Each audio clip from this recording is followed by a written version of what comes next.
Hello everyone, कैसे हैं आप सब? बढ़िया होंगे। This is Shekhar Jagir. March का मंथ स्टार्ट हो गया है। Today date is 12 March 2021। Generally by the this date physics का पेपर चाहे सीबीएसई हो चाहे आरबीएसई हो जनरली कंप्लीट हो जाता है। But this year you know very well that due to pandemic कोविड-19 डिले हुआ है, 2 मिनट डिले हुआ है। ठीक है।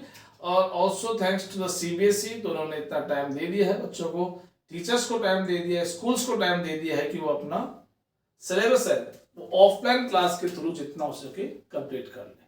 स्कूल्स में सिलेबस कंप्लीट भी हुआ है। जनरली इस टाइम तक सभी स्कूल्स में सिलेबस हो चुका है। तो अब टाइम है अब रिवाइज करने का। सब कुछ पढ़ लिया आपने, अब उनको अगर स्टेप बाय स्टेप रिवाइज करेंगे, हर एक चीज को थोड़ा सा और अपन रिवाइज कर लेते हैं तो उससे पेपर अच्छे जाने के चांसेस बढ़ जाते हैं। तो इस सीरीज में अपन स्टार्ट कर रहे हैं चैप्टर नंबर 1 से, that is electric charge and field. इस चैप्टर में जनरली जो डिस्कस करते हैं हम, जो फॉर्मूला है, कुछ एक डेरिवेशन है जो इंपॉर्टेंट है, वो बात करेंगे।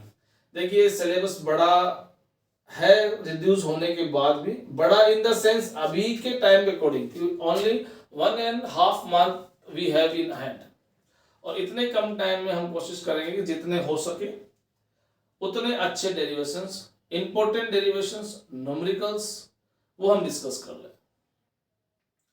यहां से एक चीज और है कि जो इंपॉर्टेंट चैप्टर्स हैं उनको अपन पहले स्टार्ट करेंगे और उनको लेके साथ साथ चलेंगे।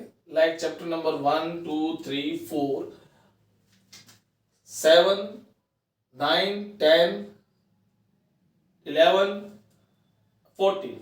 ठीक है। बाकी चैप्टर्स छोटे हैं और टाइम रहेगा तो अपन डेफिनेटली उनको भी रिवाइज करेंगे। और आज स्टार्ट करते हैं इलेक्ट्रिक चार्ज के बारे में, इलेक्ट्रिक फील्ड के बारे में। ये टॉपिक है जो अपन डिस्कस कर रहे हैं। ठीक है। यहां से स्टार्ट करते हैं। इलेक्ट्रिक चार्ज क्या होता है? इलेक्ट्रिक चार्ज एक फिजिकल क्वांटिटी होती है जो आपने पढ़ा है, उसके एसआई यूनिट कूलाम होती है। इलेक्ट्रिक चार्ज को मेजरमेंट का एक फॉर्मूला, जो पहला फॉर्मूला 12th क्लास का जो आपके सामने आता है, that is Q equal to N। ठीक है। Q equal to N। E का जो फॉर्मूला है, इसमें N है integer number 1, 2, 3, 4 and E is the charge of electron और प्रोटॉन।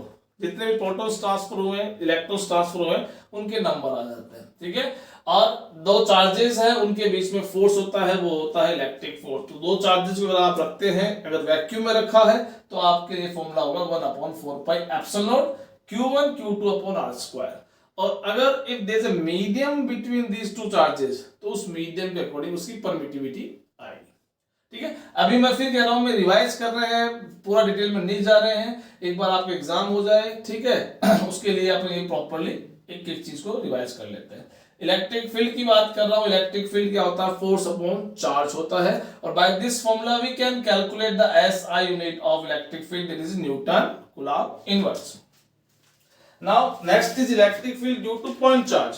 इतना इंपॉर्टेंट नहीं है, डेरिवेशन इसका जनरली पूछते भी नहीं, फिर भी ये इंपॉर्टेंट आगे के डेरिवेशंस के लिए है कि हमें ये फॉर्मूला पता होना चाहिए कि एक सिंगल चार्ज से r डिस्टेंस पे कोई पॉइंट है, वहां कितना इलेक्ट्रिक फील्ड बनेगा। तो this is the formula for that point. Now very most important topic, this is electric dipole. Electric dipole के बारे में डिस्कस करें तो electric dipole it is arrangement of two equal and opposite charges placed at some distance. Definition आपने याद की होगी।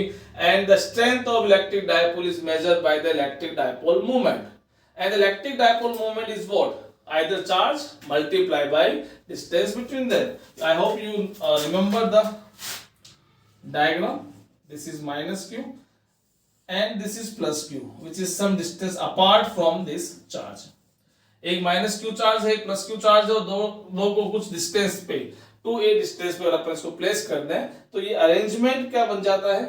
This arrangement is called electric dipole and the strength of this dipole is measured by the electric dipole moment, where we use the formula Q into 2 pi. Here Q is the either charge because both charges have same magnitude. तो किसी एक को use कर लीजिए and distance between them is 2. ठीक है। तो ये जो दो डेरिवेशन है वो इलेक्ट्रिक डायपोल के हैं, इलेक्ट्रिक डायपोल के एक्सिस पे। So this is the axis, ये लाइन, इसको हम बोलते हैं एक्सिस बोलते हैं, और इस पे कोई पॉइंट P है, उस पे आपको ये बताना है। कैसे आता है।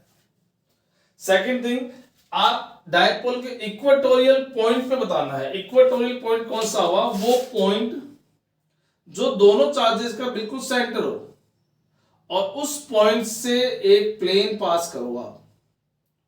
प्लेन कैसा होना चाहिए? उस एक्सिस जो है डायपोल की, उस एक्सिस के परपेंडिकुलर होना चाहिए, वरना ये भी तो सेंटर से पास हो रहा है, ये भी सेंटर से पास हो रहा है, इसको सेंटर से पास करना है। किसको?